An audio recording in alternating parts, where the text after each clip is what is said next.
Now, I have come to the realization that if expats, passport bros, whatever, they don't want to know before they go, I can implore them, but it doesn't do me much good to take their video and then critique their video and show where they should have known before they went. Doesn't do me much good. Doesn't do that much good because you know you got to advance the ball forward.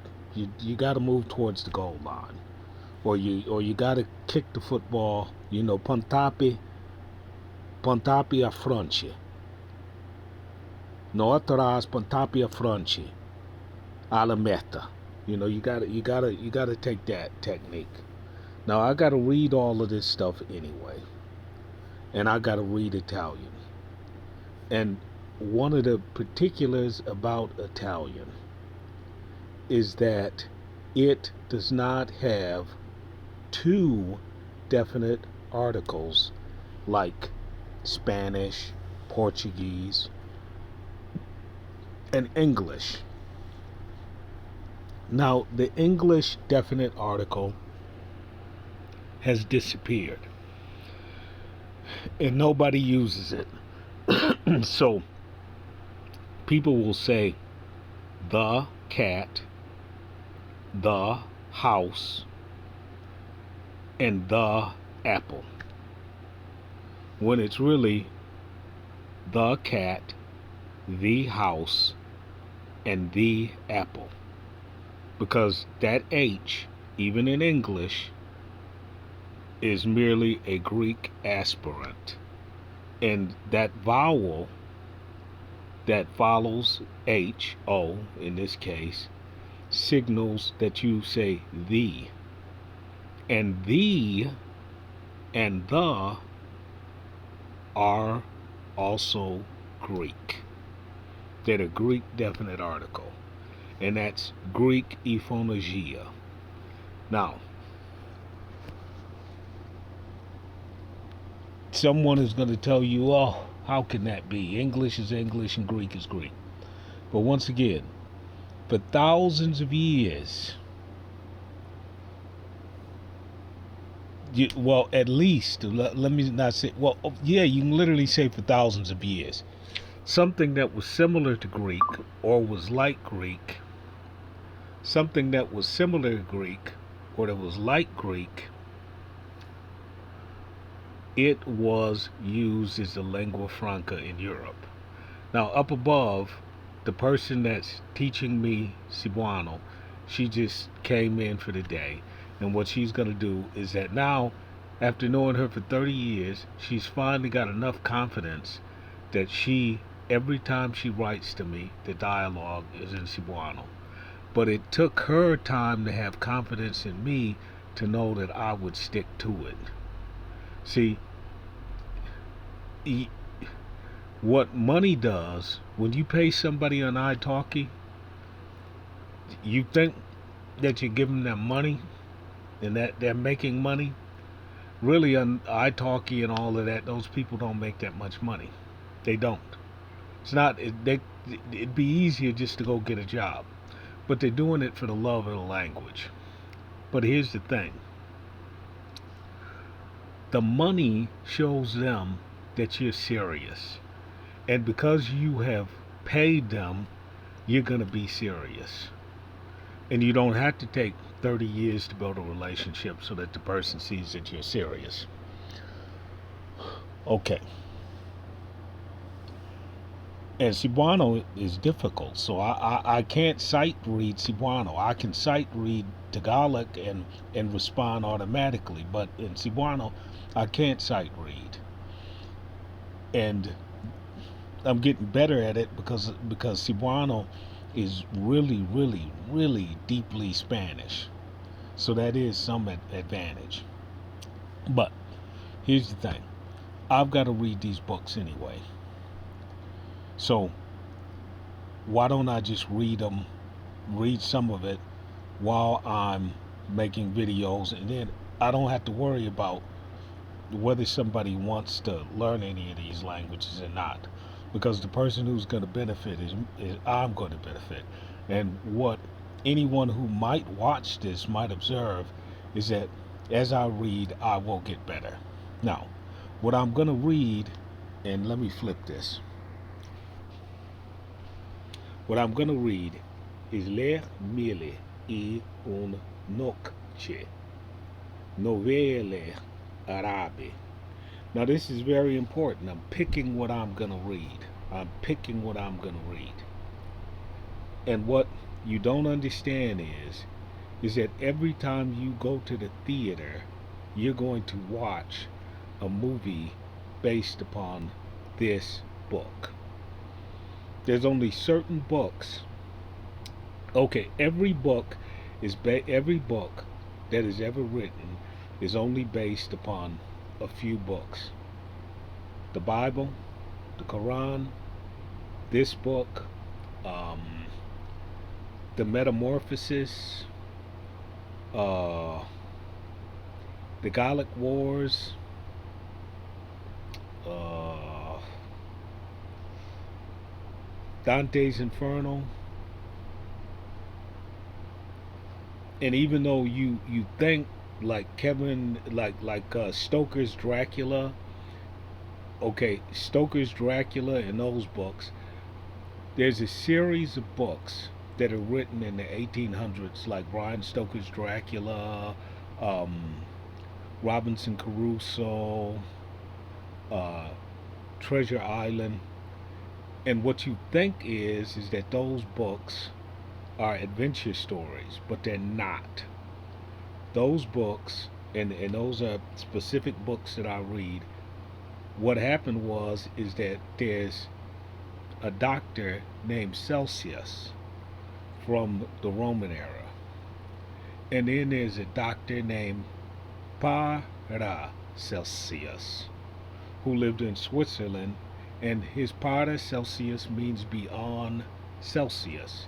So he's taking medicine beyond Celsius. Well, these doctors like Jonathan Swift, um, what's his name, who Robert Stevenson, the guy that wrote Dr. Jekyll and Mr. Hyde, these particular medical doctors wrote these books and are describing medical practice in fiction. See?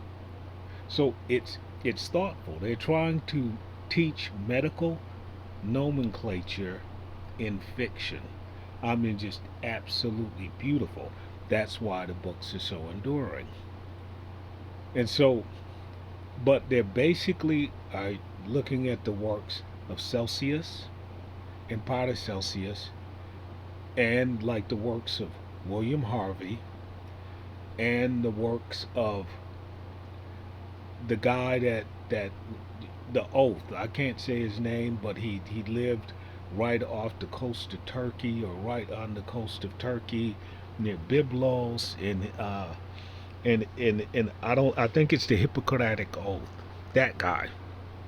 That's so. If you're watching a science fiction film, like let's say Terminator, and the the guy is transformed. He's shot and he's transformed from a piece of metal, and he transforms back to a human being. A medical professional, an anatomist, has looked at that and has made it real.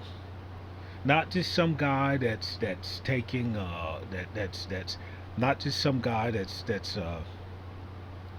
manipulating the I've taken the class, and so I can't remember the name of it, but it's a program where you actually make special effects. But the guy who taught the class,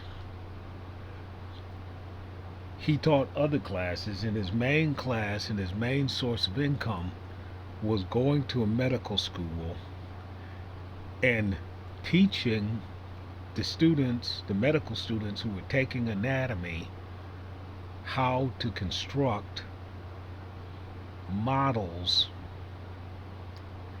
how to construct digital models of the human anatomy. So you'd see the cadaver, then you would draw the figure, and then you would go into the cadaver lab and look at the cadaver, and then after that you would go and perform certain operations on the cadaver, and then you'd move to human beings.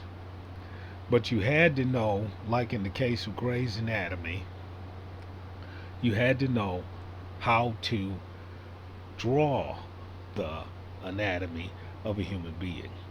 So that literature that you think is science fiction and all of that, it's based upon Jonathan Swift, the Lilliputians.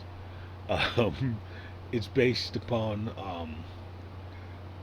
Treasure Island and like Bram Stoker's Dracula.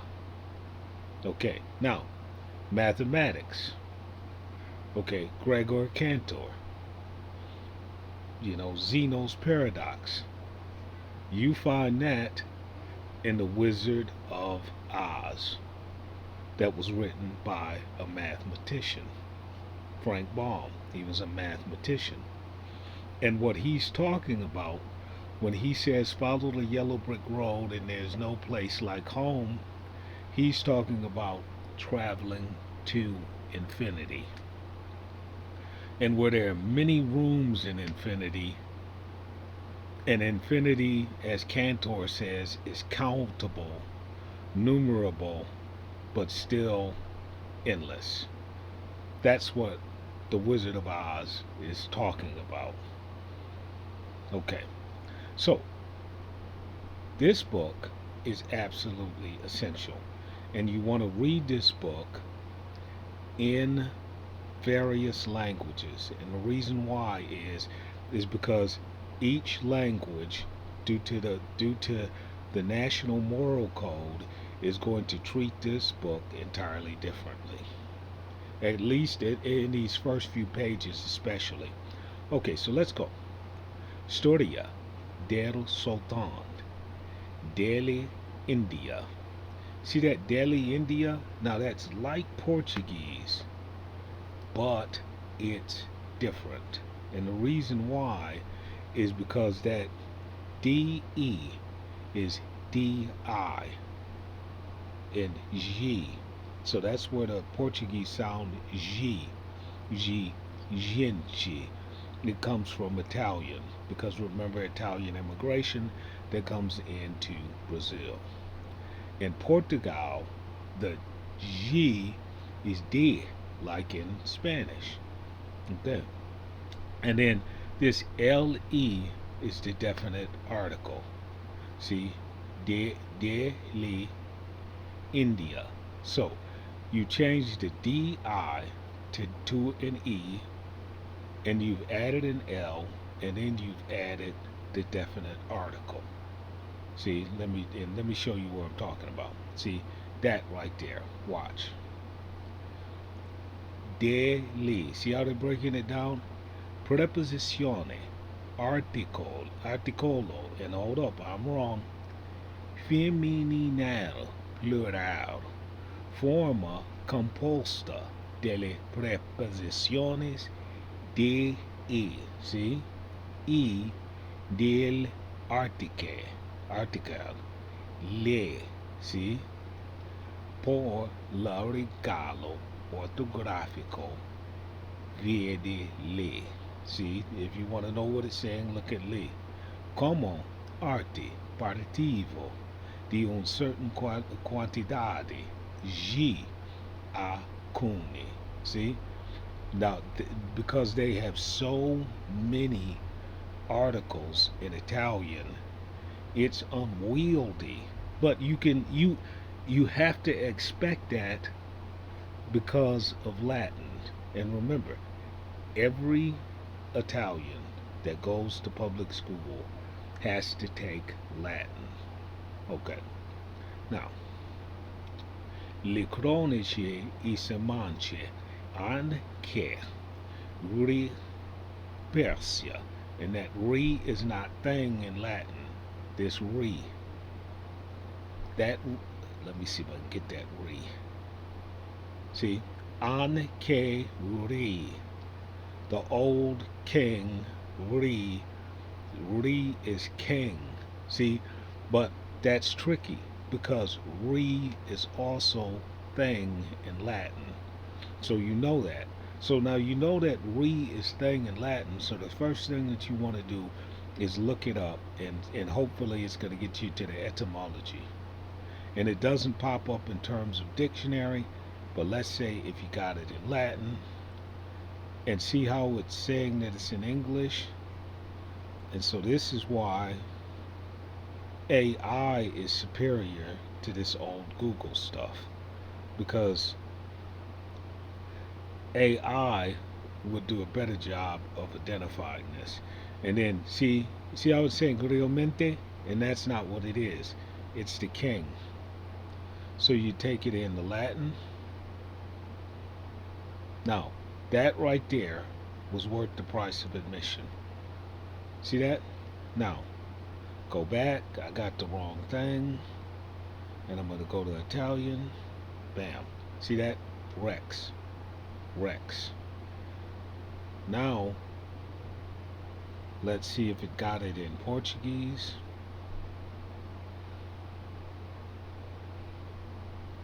Bam. Re. Re. Good. Okay. Now, so we're working with something. Now, you take the most closely associated language, and that's going to be Greek. And let's look at the Greek of king, because that's important. Because what you're going to find out is that Brazil is a Greek name. Watch. See that? Bra. See ba. See ba. See le as. Let ba ile as. See? So ba ile as in Brazil. See, now people say that it's named after a plant in the Amazon, but also the country might be named Brasileiras, which means king in Greek, and so that tells you that it's the crown colony of Portugal. See, and you got to think this way, because one definition does not fit. The one definition does not mean that that's actually the definition. It's because it could have been a concurrence. The plant in the Amazon could have been named concurrently with the country. See what I'm saying? Okay, so we're going to go back from Greek, and we know that Greek and Latin are going to be the languages that we want to look at Italian in, because they're more closely related than the other languages. Okay, and I'm going to try and get through this first little section and get more tomorrow. Okay, antique. See, before, not like antique in French, which would be like old. But even in French, they're not talking about old. See, in antique, they're talking about something that happened before. So, so antique, old, all of that is just talking about something that happened before the present. I mean, that it's very important to think of that, because time is one of the most elusive things that you come from the world of the Glock and the water clock and precise water clocks back to the days of the sundial and back to the days of Roman time. Okay, so antique, re, Persia, ero, I need to expand that, I can barely see it. Antique le re di Persia, I quante, See that quanti? That I. So this is what you're going to do with the I in Italian. That I is the masculine plural. So what you do if you speak Spanish or Portuguese, say is quando quales. Just say is quales. Now you're gonna say, well, why would you say is quales? You're gonna know why you're gonna say is quales as you read Italian. Now, reading Italian and talking Italian, and this is what French has really taught me.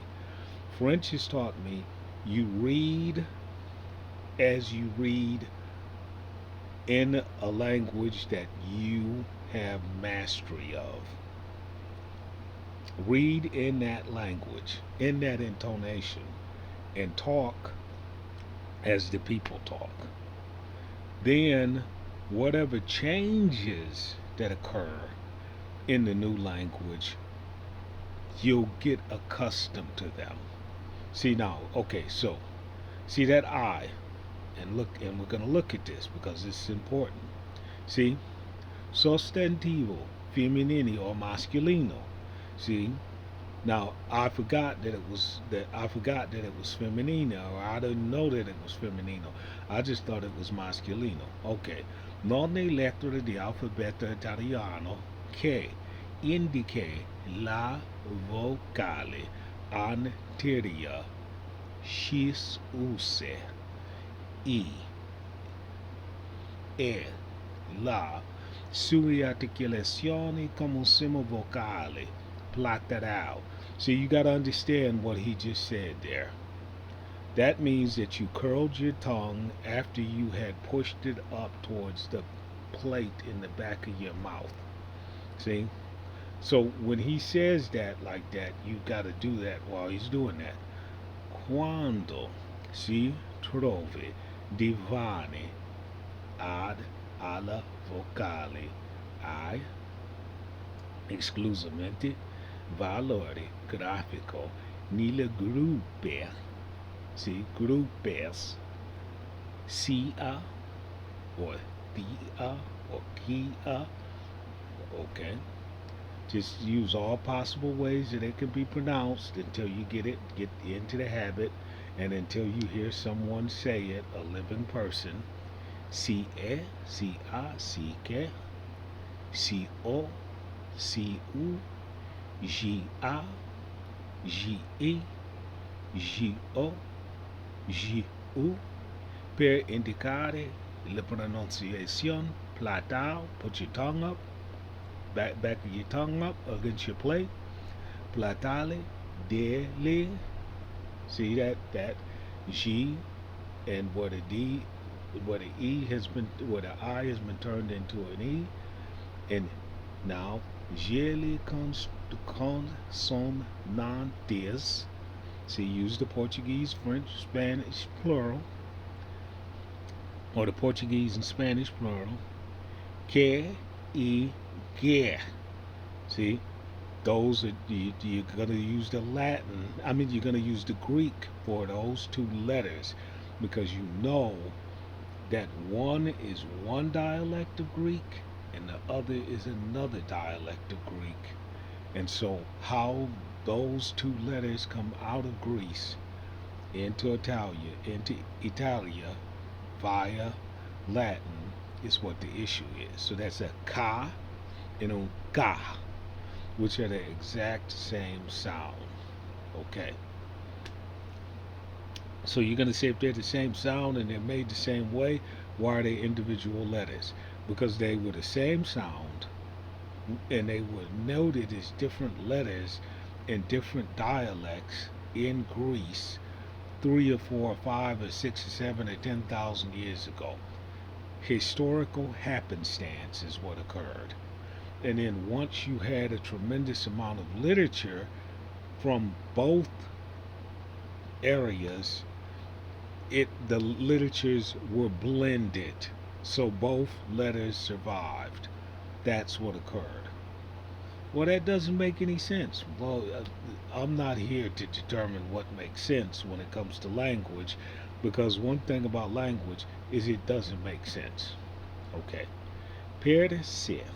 si que ole, como mo pulo, ki uko, ji uko, ji u. See that double dot above that U? That has a significant meaning, and I've got to find out. Ike, intraposta, trae el grupo, ye, e un altro vocale. See that GL? They put a G or an H there so that it's G, G, rather than G in Italian. Okay. In our vocali determinati di intervoche il pronuncia platel delle il por is fa mer ye a. See, that's double L E, like in Spanish. Fa mer ye a. It's the H L E, like in Portuguese. E. Gi, lo, agilo, etc. Repeat tito, a, hi, a, si, lerse, gibra, globo. See, there's always something that would, and that's some Italian that has come into English. Globo, see? In English, most of the time, when you did not learn English spelling by rote, the problem is that you learned English spelling by rote. If you learn the etymology of the languages, then you merely identify, hey, you know what, that's an Italian word. So, how did it come into English? How did it come into English? And that what results in the misspelling. So then you can look it up in Italian, then go back to the English, and then you always remember that the spelling is Italian, or the spelling is French, or the spelling is Polish. You know that's how you do it. You don't try to memorize it, which was a short-term fix in the era of mass immigration in the United States, where people were not highly literate. So you took their children to school, and you had a quick, ugly fix. I mean, that's how the United States does everything. Everything is done in a quick, ugly fix. But they're not done that way in Europe. In Europe, they're going to give you some explanation. Even in Great Britain, they're going to give you some explanation. One of the problems with when you become the wealthiest nation in the world is that everyone wants to emulate you, and you say things like, you know what? We got everybody in the country all literate and all speaking English, and this is how we did it. So other countries say, wow, look at how they did it. And then those countries actually try it, and they find out that just because it worked over there doesn't mean it's going to work over here. Okay, okay. In fisica, indica era un momento e in energia e G un sistema mecânico e la intensidade de corrente elétrica. Okay, see? All of that for that little word. And we're not even through the first paragraph. But that's why you got to learn this stuff over a lifetime. That's why when you're looking at these people that are saying, oh, I'm a polyglot, and then you're sitting up there and you're actually believing it just because the person is talking within the first 500 words of Italian, or the first 500 words of French, or the first 500 words of Spanish, first 500 words of Tagalog, English, Chinese, etc., etc. They're only saying a year and a half maximum worth of words. They're not saying anything complex. See?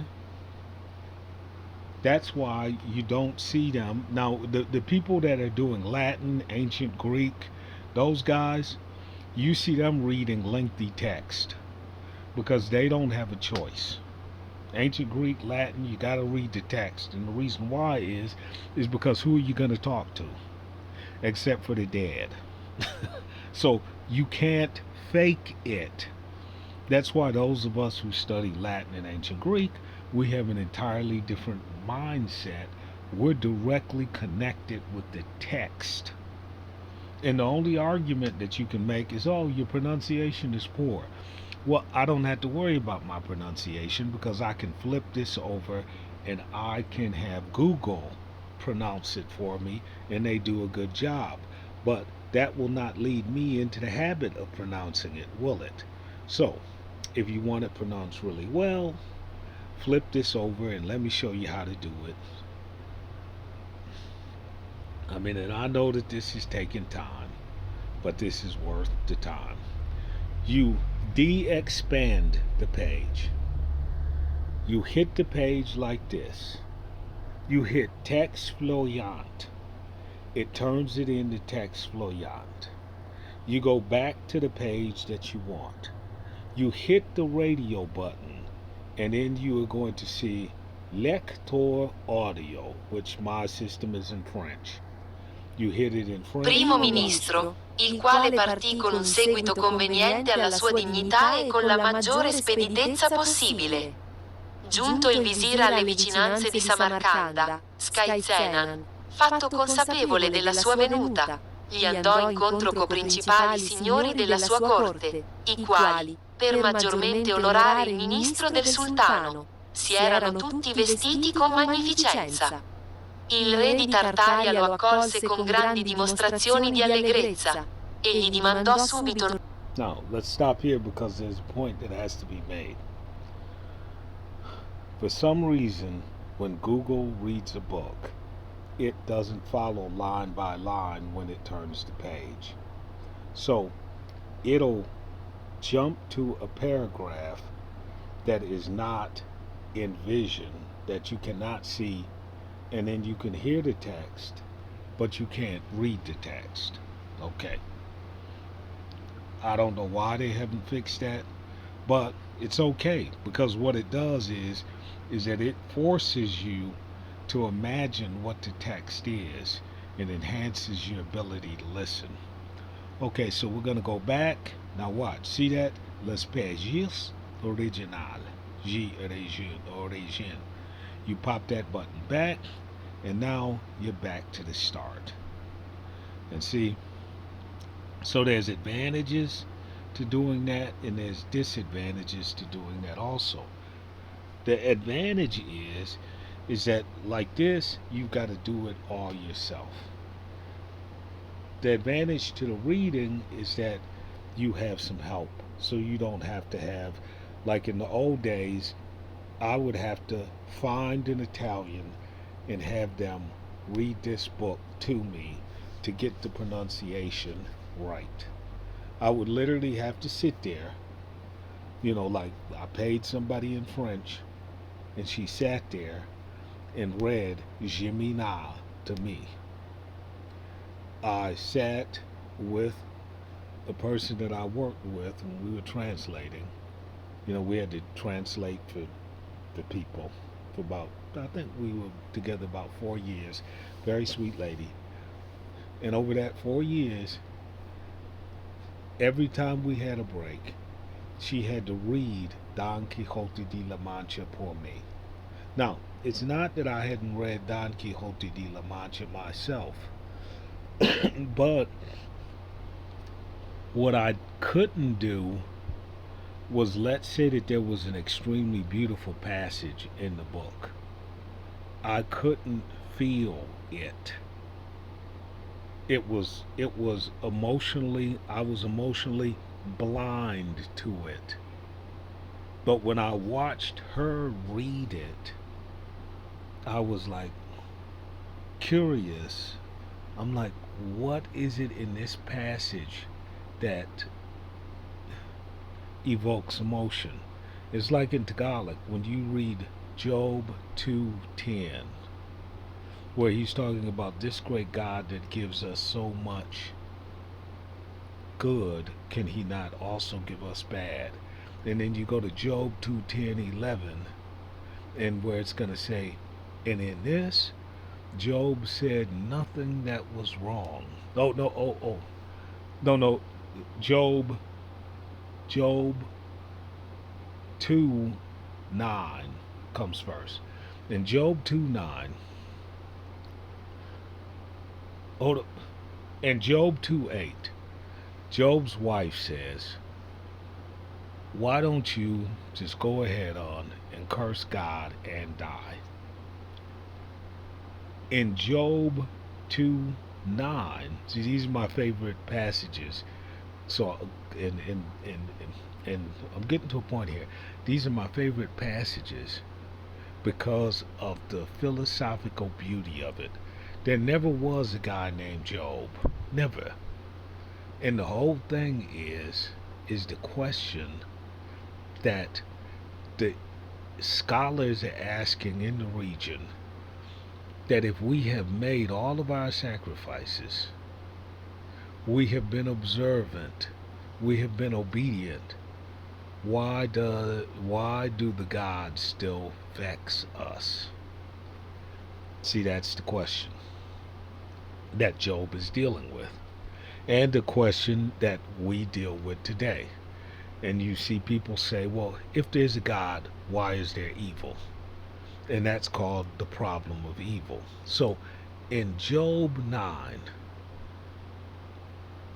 Job says to his wife, he says, why do you speak as a foolish woman? Now, when you read those three verses in Tagalog, every single person that I've ever read it to, or has read it to me, they start laughing at the part where Job talks about the foolish woman. And I have never ever been able to figure out why they laugh. I mean, because now you got a sacred piece of literature and now they're laughing. So what are they laughing about? And they laugh so hard that no one has been able to explain it to me. See, that's what I'm talking about. That's what you can't get from just reading a page.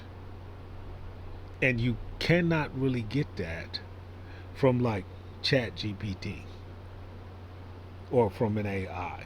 And maybe they can explain it. Maybe you got to click off and say, everyone that I've ever known when I've read this to, they've laughed. What is the joke? And maybe they can explain it better than a human being. But one thing that the artificial intelligence cannot do is just start laughing on cue. Just sees it and just starts laughing. Then just falls down on the floor laughing. Can't do that. Okay, human beings. So there's certain things. Again, if you are thinking of being an immersionist in today's world, that is dangerous. Use AI, use Google Books, use Google Scholar.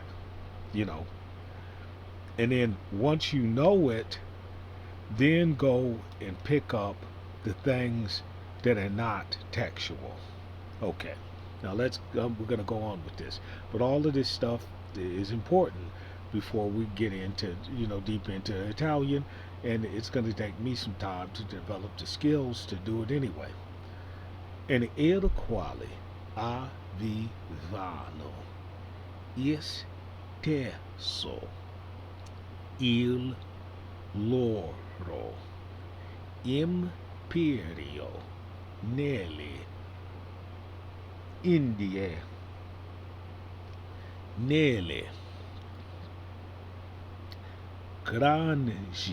See, now in Portuguese, you're going to say grande in Brazil, but you're going to say grande in Portugal.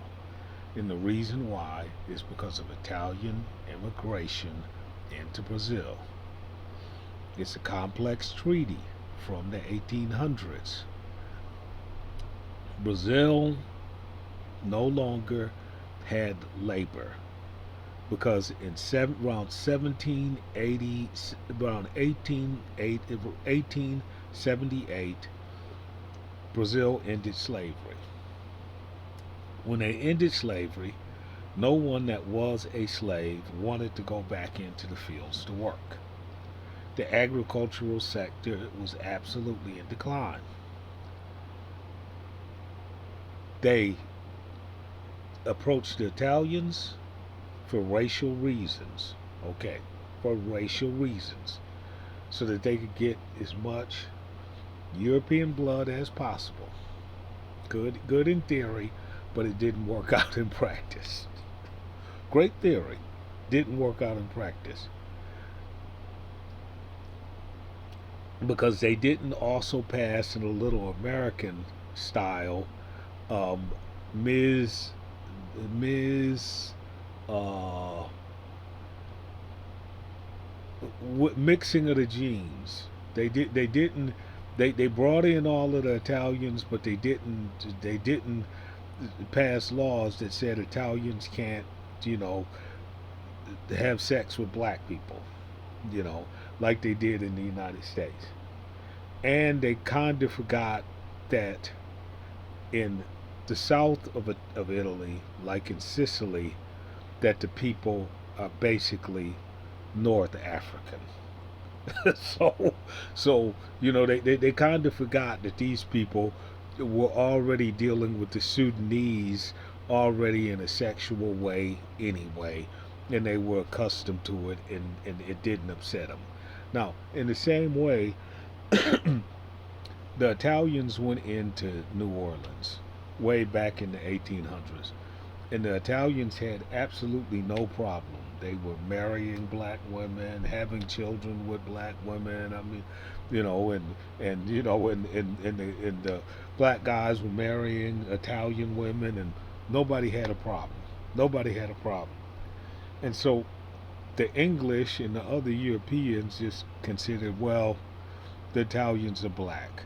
And that's how the Italians got the quote unquote bad reputation. Okay. So that's how you get Grande in Brazil versus Grande in Portugal. See the difference? A lot of this is animated by pure, absolute racism. Sorry, that's the way it is. I am, Billy Joel. I didn't start the fire. The fire was burning long before I got here. Okay. E. Piccole. Now, see that E with that accent mark up there? That is again pure Portuguese. And that E means ESSE in Latin. See? So it's still Latin, they just truncate it to E. And so let's say that you have E and ED, ed, ed, which means and you have E.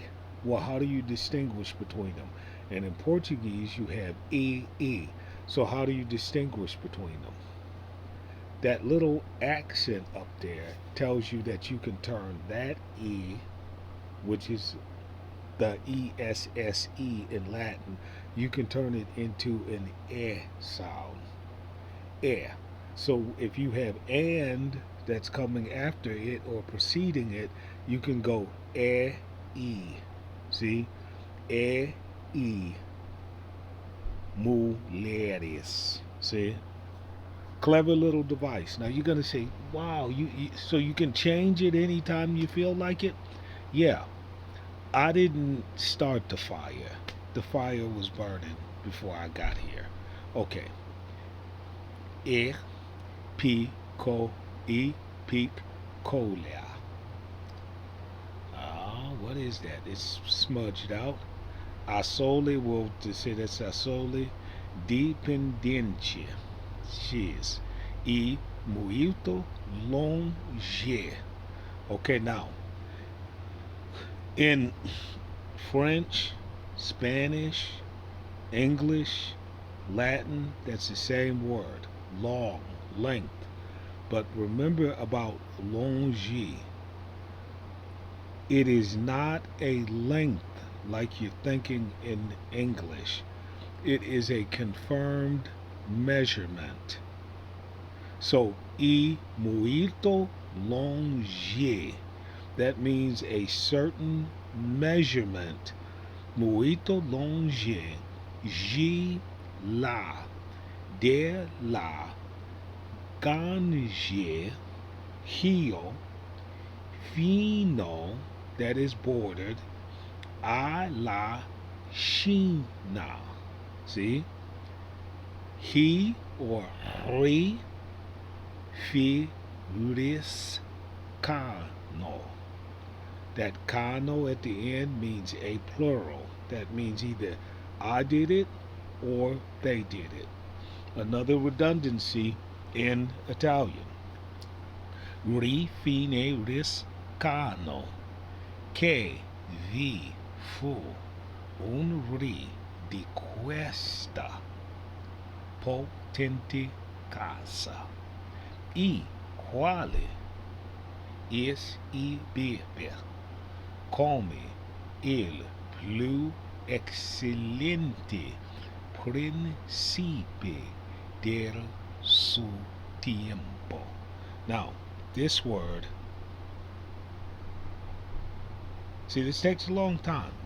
Ok, notación y organización, movilidad y continuar en cual identificación de violencia hombre natural, reorganizando en orden, sucesión y de la evolución y de fluida y de soria y del.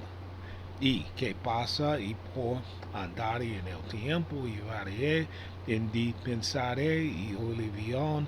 Okay, so we're going on and on and on and on. And look at how this goes. Now, it's going all the way, and I'm not going to be able to get through all this because I've already been on, but I'm going to tell you what I already know without reading this, and I'll read this, and I'll read this when I turn the video off. This is what they're talking about. See, tiempo, that can also mean seasons, but the problem of it is in English, it looks like time. And then you have order. So H-O-R. H-O-R, orders. Orders. So you got orders, but in Italian it's order. So you got orale. Then they say it in Mexican Spanish. Orale Vato. And they don't know what they're talking about. They're talking in Italian. Remember, Cristobal Columbus was Italian. He left sailors on the island of Hispaniola and returned to Spain.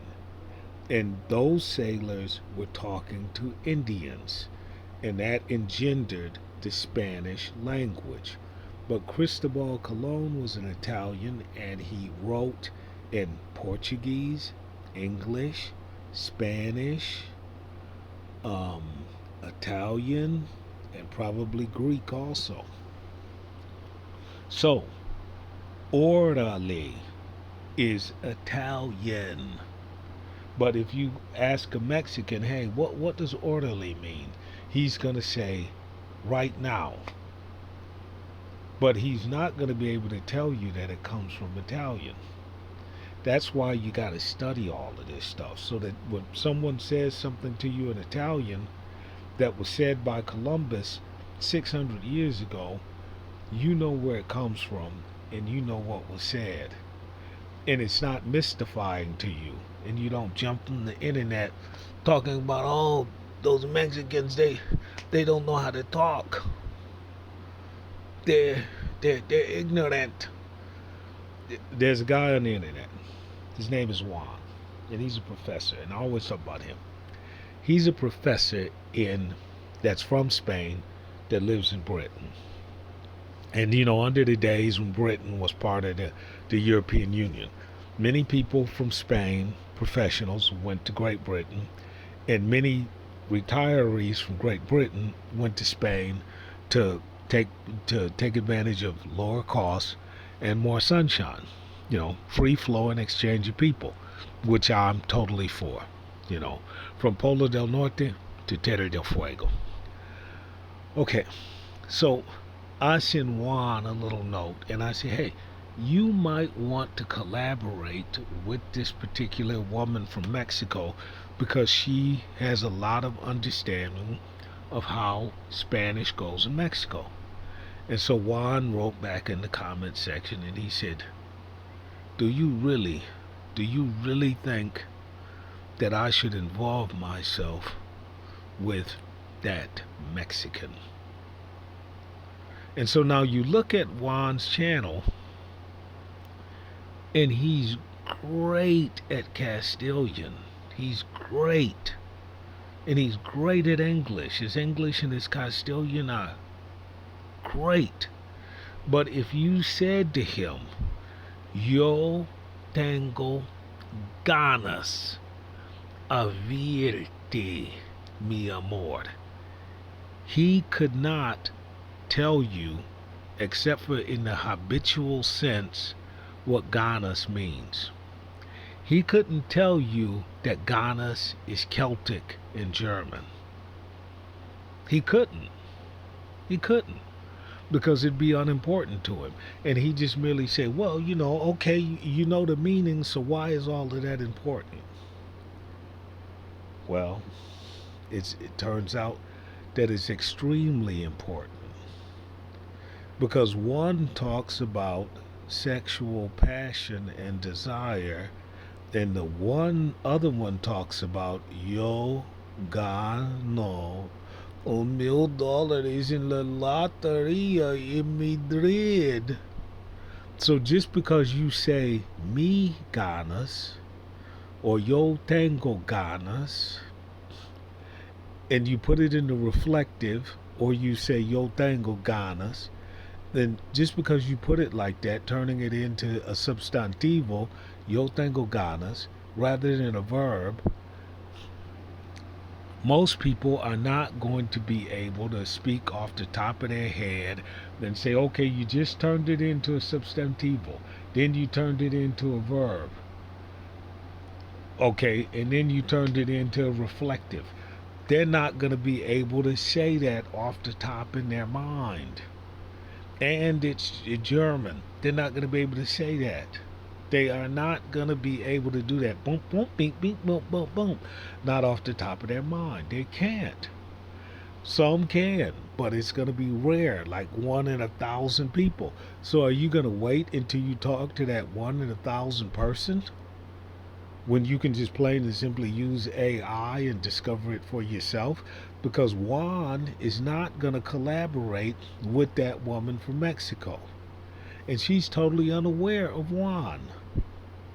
And as far as she's concerned, in her universe, Juan knows less Spanish than her.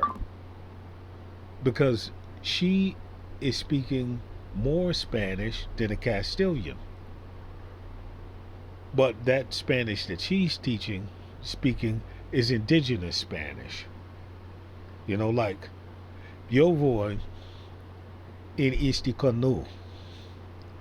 Now, a canoe is not Spanish. It's one of the native languages. So you're not going to have a lot of, that would be like saying, I went to shore on a skiff. Now you go to English speakers and say, to use some old English, uh, Robinson Crusoe went to shore on a skiff. They're going to be like, what the hell is a skiff? See? Because a skiff is German. It's it's just German.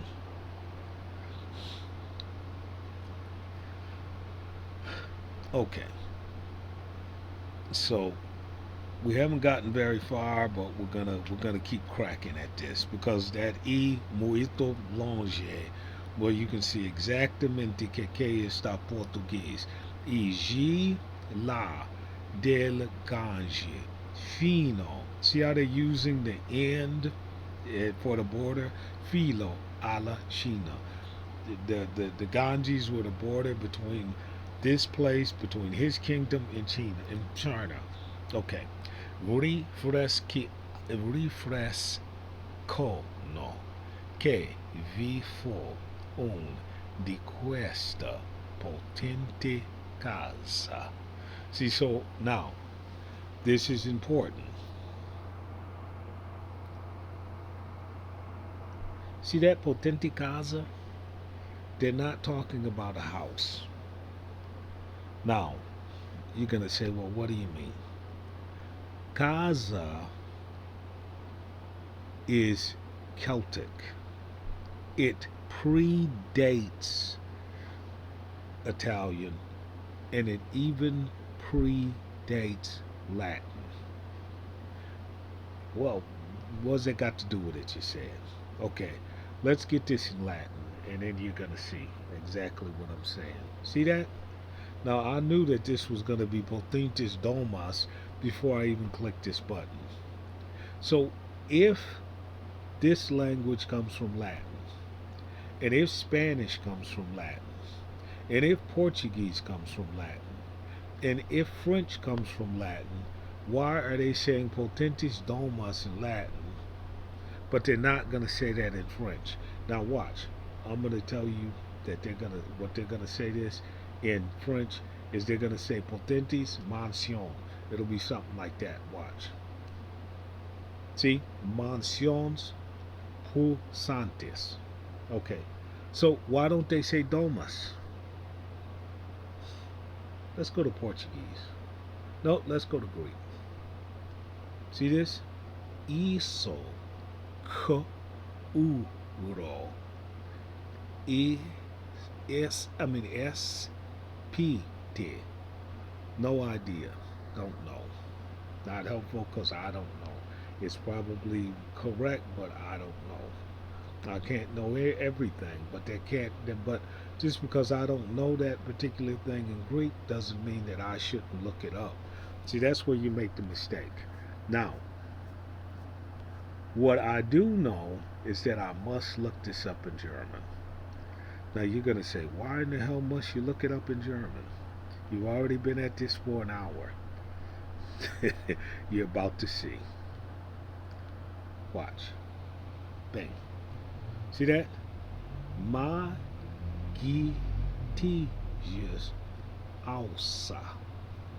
Now, look in English.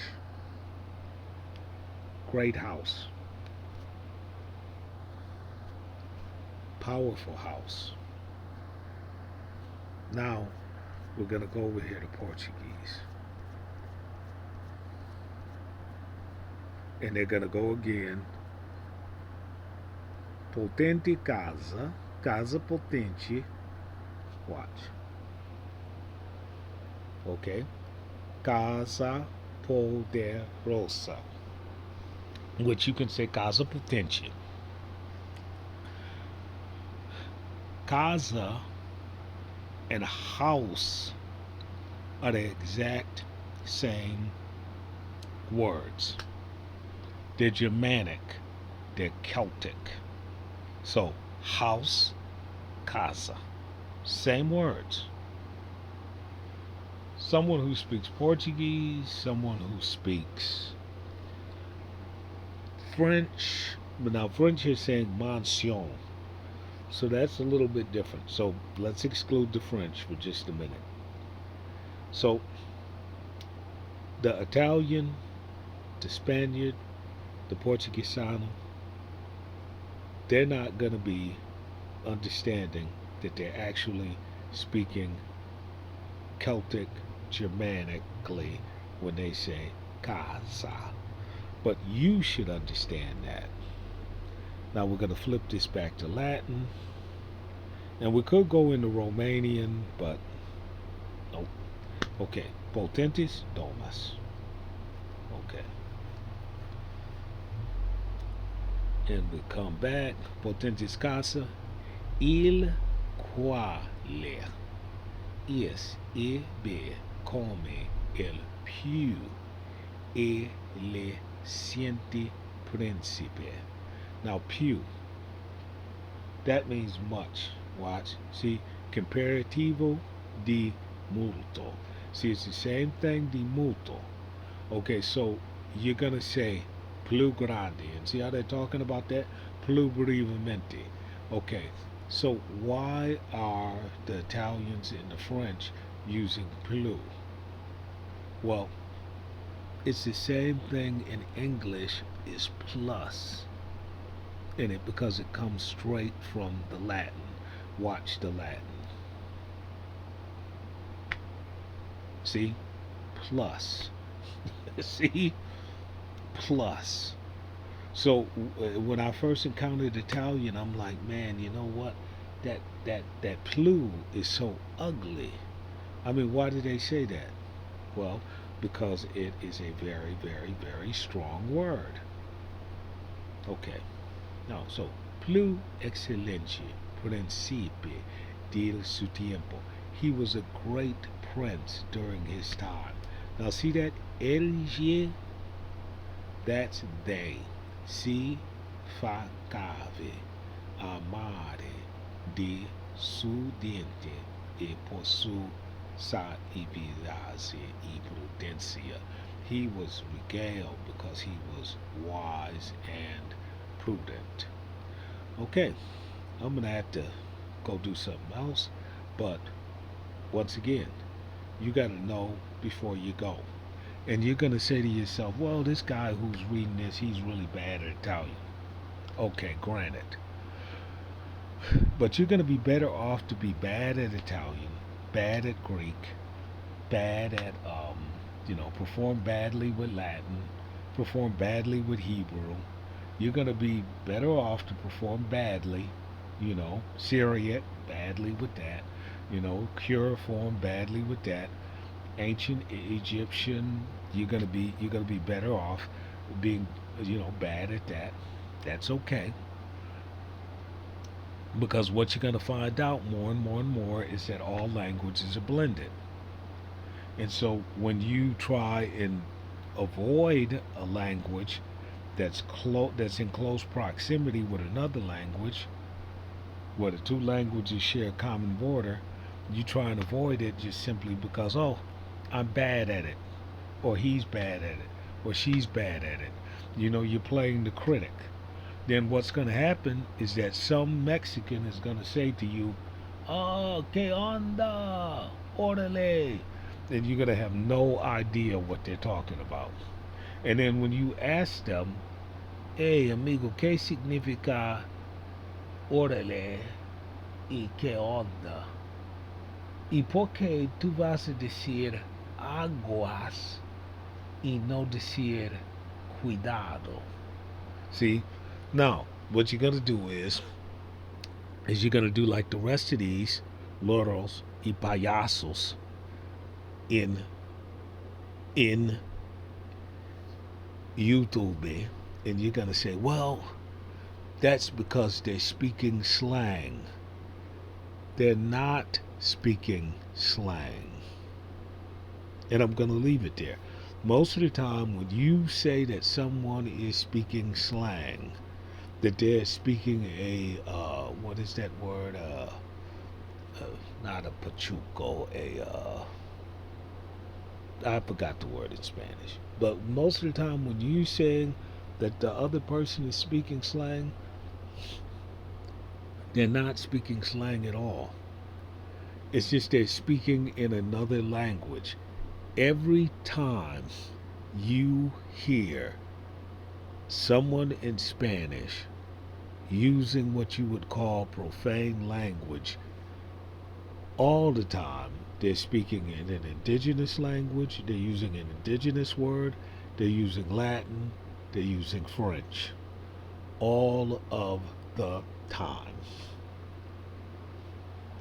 And so you don't understand. And so you just label it, well, okay, they're stupid. Oh, it's a herdiga. You're just saying, oh, they're stupid. They're speaking in a herga. Then they're not speaking in a herga.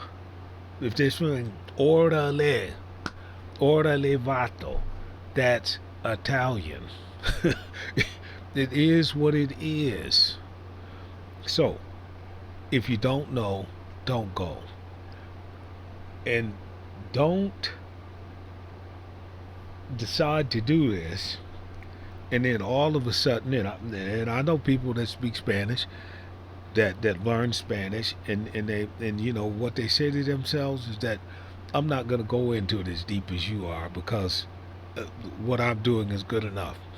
I had a friend, met him 4 years ago, and when he was speaking Spanish, it was just absolutely horrible. And so he said to me, he said, "You know what?"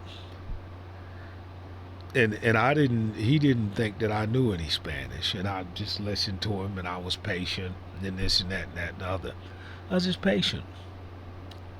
And then as we talked to people, he saw me. Eventually, I had to say something to people in Spanish, and he couldn't talk to these people, but he was trying to use Spanish, and he just literally couldn't talk to them. And he was watching me talk to him, and he realized that I had a really funny accent, but the people understood me, and he saw the color in the conversation. He saw the color. He saw the classic reference. He saw, you know, the art, the tactility, the sense, the feel of it. He saw that I never, ever, ever went directly to the point. That I, you know, like if it was a woman, I'd say, "Oh, hey, perdóname. Tú sabes que tus ojos están marveloso, pero que no está lo punto. No, nosotros estamos hablando de un otro asunto, una otra cosa. Si asunto es portugués. Nosotros estamos hablando de un otro cosa, un otro asunto, pero yo estoy paralizada porque tus ojos están bonitos. See, you're talking like that, and the person has you gotta talk about the person first. You might want something from this person, but in the United States, where everyone is hyper vigilant, you can't come up to a strange woman and say, "Hey, you know what? We are in a dispute over this parking space, dear. But before we resolve this dispute, let me simply say that you have just the most magnificent blue eyes that I have ever seen. Now, let's proceed to talk about this parking space." See, in Mexico, you can say that. "Hey, nosotros tenemos un problema con este estacionamiento de los coches. Pero, amiga, tú tienes ojos que son azules, increíbles. Fantástica." Okay, now in Mexico, you can say that. You can say that. And you want to say that because you want to let that other person know, I see you as a human being. This is not about the parking space. If you need this parking space, I am willing to give it to you because of your unique human qualities. That's what you're telling the person. So me and this guy were talking to people, and he always noticed that I would talk about, "Oh, que vestida, oh, que vestido rojo, que es tu color?" Or even with a guy, I'd say, "Oh, tú tienes la tatuaje, yo adoro tatuajes, pero yo estoy muy sensitiva y tal vez un carbalde. Yo pienso que está muy doloroso cuando tú estás abajo de la máquina de tatuar. Es doloroso." See, you're talking to a guy and he's getting ready to kill you, and you stop and you start talking about his tattoos. Now, now you've forgotten about the knife and the gun in his hand. And what you're talking about is him as a person. And so he is going to see, hey, you know what? This person views me as a person. Maybe I shouldn't shoot him or stab him because he's a person also. So that person is going to pause because you've recognized something unique about him or her as a person. Then you can make headway. So this guy, he always spoke about yo quiero, cuantos, que es tu cobra. He spoke direct, always like that. And then I was writing to him last week, and he was writing in Spanish, and his Spanish was beautiful. It was beautiful. So over the last 4 years, what he's learned is that Spanish is not English. No one is running around in a rat race. So I got to get here, I got to get there, I got to do this, and so therefore I don't have time to talk. You know, you walk past the person at the water cooler. Uh, I don't give a damn about the Cowboys. I got to get back to my desk. The report is due. You're in the factory. I don't give a damn. You're on the way back from the bathroom. I don't. I don't. I don't give a damn about the Cowboys. I got to get over there and make more products. I mean, we got to get the shipment out. See?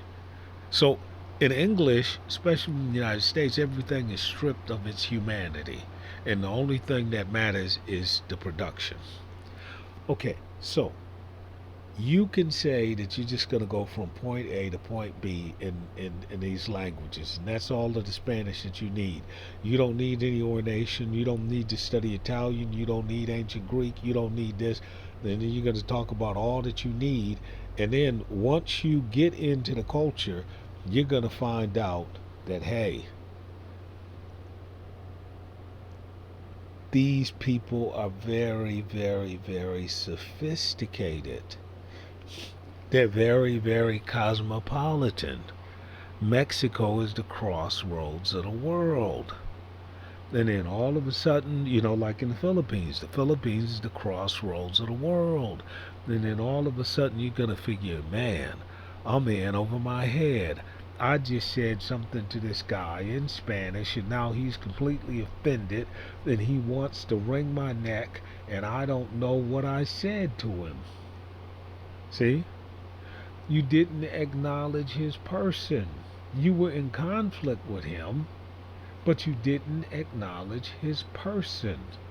You did not acknowledge his unique personhood, and you did not acknowledge that in this particular moment, he has your life and your death in his hands.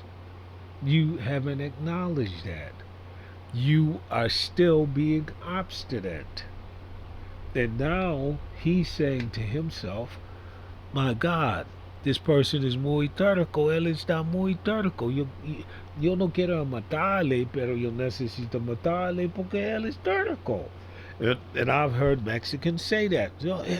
Este, este gringo es muy terco, él es muy terco. Yo no quiero matar a nadie hoy, porque tal vez yo maté a un otro ayer, pero yo no quiero matar a nada hoy, porque este está domingo y él está muy terco. ¿Qué yo voy a hacer? See, that's what the Mexican is saying. But this other guy, he can't grasp it. Okay, you don't know, don't go. If you if you're unwilling to study Indo-European and you think that you only have to study Spanish, then that's gonna get you there. Forget it. Forget it. Just go down there or over there and just speak English and just say, just say it like this. God damn it, if you don't speak English, I'm not going to talk to you. I'm not studying all of that stuff. And then just fly the bird on them. I mean, because that's what you're doing when you When you say to them that everything that they're saying is slang, they say chingon, and you say, "Oh, chingon is slang." It's not slang. They say knuckle, and you say, "Oh, that's slang." Knuckle is not slang. It's not slang. It's not a herga. They speak in a certain rhythm with a certain prosody, and you say, "Oh, and I even hear them do it. Oh, listen to that chilango. Listen to that chilango. All chilangos talk like that. They don't even make an effort to say, hey, you know what? You're from DFE. That's how you talk in DFE? That's fine. No, you even hear Mexicans gonna say, that's how you chilangos are. It's incredible. You hear them say, that's how you chilangos are because it's a big city and it's very fast and you guys don't have any time, blah, blah, blah.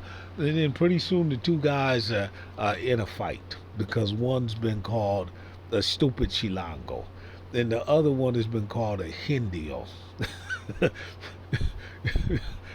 it just gets out of hand. It gets out of hand. Whereas you have cultural reference for the people of Mexico City, and you have cultural reference for the people in Puebla,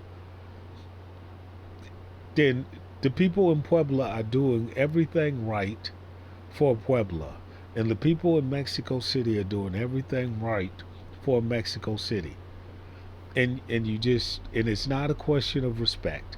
It's a question that the people in Puebla are doing everything right in Puebla, and the people in Mexico City are doing everything right in Mexico City.